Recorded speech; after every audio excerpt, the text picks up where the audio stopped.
Not everyone will store fat in the same places, but if there's one area that everyone can agree with, it's that we all want to get rid of the fat around our stomach. In this video, I'm going to show you 8 steps on how to lose your love handles. These are the exact same steps that all my private coaching clients use to get rid of their love handles. Check that out, and they've all gotten some pretty amazing results. So you know this stuff works. All right, let's get into it.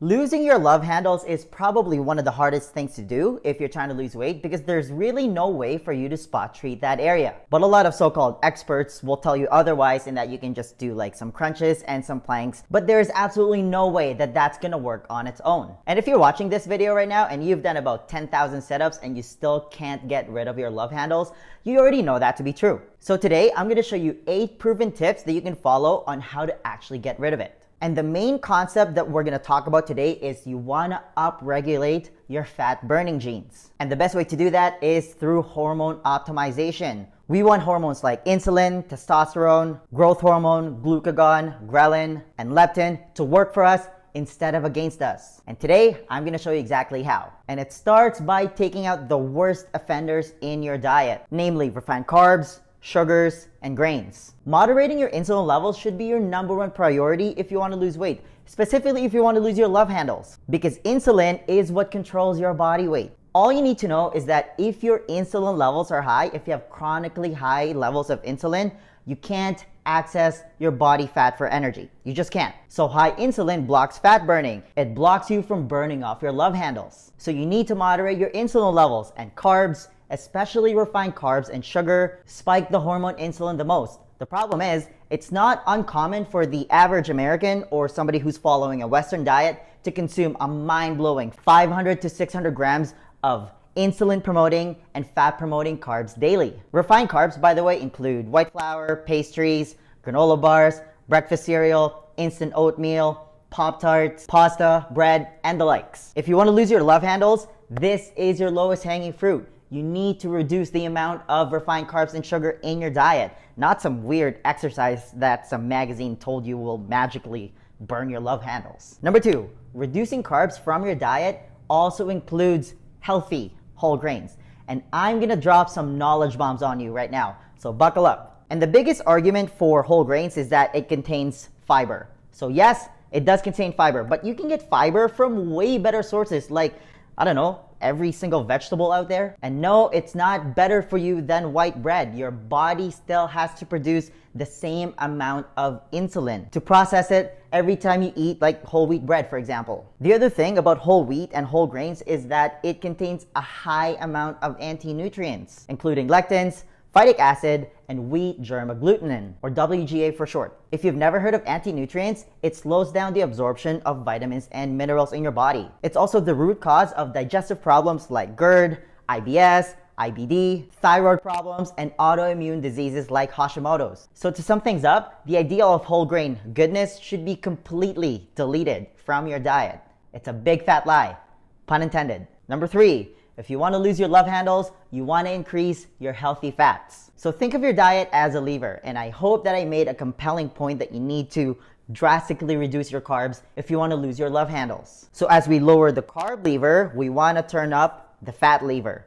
And no, fat doesn't make you fat. So we want to turn up the fat lever because you still have to eat. So when I say more fats, I'm talking about healthy fats like avocado, macadamia nuts, dark chocolate, and even some cheese. But I would consider cheese more as a treat because the human body just doesn't process lactose very well. But as a general rule, whole foods that are high in polyunsaturated fats, monounsaturated fats, and saturated fats should be a staple in your diet moving forward, especially as you lower your carb intake. But just keep in mind that nuts and cheese are extremely calorically dense, so you have to consume them in a sensible manner. Like you can't just open up a bag of cashews and eat it out of the bag. Next thing you know, you're staring at the bottom of the bag and you're wondering where it all went. Well, it's in your stomach now. Calories in versus calories out still matter, but only, okay? Only after you've moderated your insulin levels. And if you want a proven plan on how to put this all together, then make sure you stick around until the end of the video. Tip number 5, take a break from eating. At any given time, we have about 100,000 calories worth of stored energy in the form of body fat. That's what body fat is there for. It's stored energy waiting to be used. And the best way to tap into body fat is by taking a break from eating. Because again, you gotta remember that every time you eat, your insulin goes up. you're in fat storage mode. And every time you don't eat, your insulin goes down. And that is the only time, okay? That is the only time that your body is able to tap into your fat stores for energy. So now you're in fat burning mode when you take a break from eating. So it's really just about giving your body a chance to tap into your fat stores, aka your love handles, for energy. This is also called intermittent fasting. And its efficacy when it comes to specifically targeting your love handles is unparalleled. Like, no amount of crunches and sit-ups can rival its effectiveness. None. And I talk about the benefits of intermittent fasting in further detail in a lot of my other videos, but honestly, the easiest way to do this is just by skipping breakfast. So a 16-hour fast. And instead of eating your typical breakfast, think about it this way. How about you use some of your body fat for energy, aka your love handles? Tip number 6. Limit your alcohol consumption. And this is kind of a touchy subject, but it's honestly one of the biggest killers of any weight loss plan out there. So alcohol in the form of ethanol is actually considered the 4th macronutrient after carbs, fat, and protein. And if you want to lose your love handles, you need to limit your alcohol consumption and the type of alcohol you consume. So here's how alcohol affects your weight loss.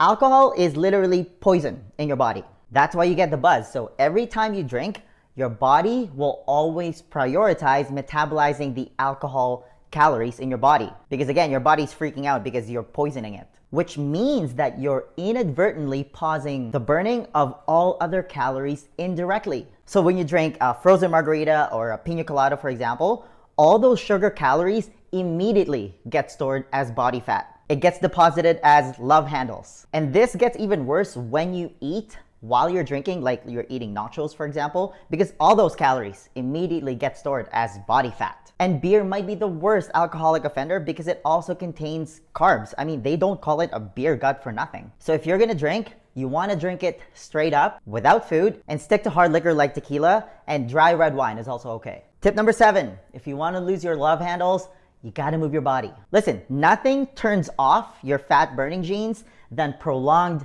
inactivity, because we evolved as human beings to move, okay? Otherwise, you'd be a tree. Our Paleolithic ancestors regularly walked 5 miles a day. When was the last time you walked for 5 minutes? And I get it, we're all busy, but you can easily incorporate movement throughout your day. You just have to be conscious about it. Like maybe take the stairs instead of the elevator. Park a little bit further so you can get some steps in. You know, little things like that add up. On top of that, you should aim to go for a 10-minute walk every single day. And when you do this, you don't even need to go for a jog or a run. I actually just want you to walk, because low intensity cardio like that uses up fatty acids for energy. That means that you're in the fat burning zone. And if you have a dog and your dog is fat, that means that you're not getting enough exercise. And if you don't have a dog, take your neighbor's dog for a walk or something. Your goal with this, again, is to just avoid prolonged periods where you're sedentary. And the general rule is for every hour that you're inactive, you want to be moving for 5, ideally 10 minutes, but 5 minutes is the bare minimum. For every 2 hours, 10 minutes. And number 8, a couple of times per week, you want to do resistance training in the form of HIIT or high intensity interval training, because it's one of the most efficient ways to build lean muscle. And that's key. Building lean muscle is the primary driver of your metabolic rate. And if you're trying to lose your love handles, one of the best things that you can do is to increase your metabolism. Having a lot of lean muscle mass is also a strong indicator of lifespan. You live longer. A perfect example of high intensity interval training are Tabata style workouts, where you do 20 seconds of a specific movement at max intensity and max reps, followed by 10 seconds of rest. And then you repeat that for 8 cycles, so it's only a 4-minute workout. And you can alternate between 2 movements, for example, like air squats and push-ups to vary it up. And if you want a free follow along video of what a Tabata style workout looks like, then make sure you stick around until the end of the video. But what HIIT does is it predominantly uses glycogen for fuel. So when you do HIIT workouts, you drain your muscle glycogen stores. And if you moderate your insulin levels by lowering your carb intake, and you do intermittent fasting on top of it, you become more insulin sensitive. And when you work out, your body can then tap into your unlimited fat stores for energy. And that includes your love handles. That's why you want to have a multifaceted approach to this. Listen, I got rid of my love handles back in 2012 and I haven't had them since. All my students, same thing. And if you follow all the tips that I gave you in this video, you're going to be well on your way to finally getting rid of them. Now, if you enjoy this video, then you don't want to ignore this one. And always remember, it's not about the weight you lose, it's about the life you gain. I'll see you in the next video.